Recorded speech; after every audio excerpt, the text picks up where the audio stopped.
বাড়িটাকে তো তোমরা একবারে বউ বাজার করে তুলেছো। শোনো, পুরুষ মানুষের না একটু আধটু এসব হতেই পারে।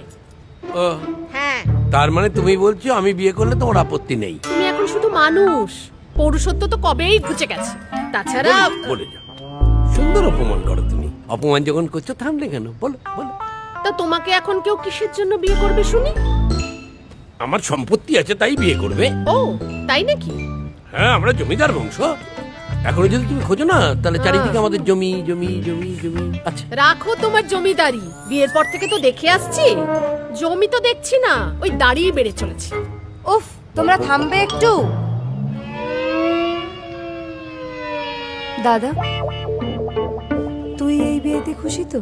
না না, ও কেন খুশি হবে? ও তো খুশি হওয়ারই কথা, টেস্ট বদলাচ্ছে। হিংসা হচ্ছে বুঝি?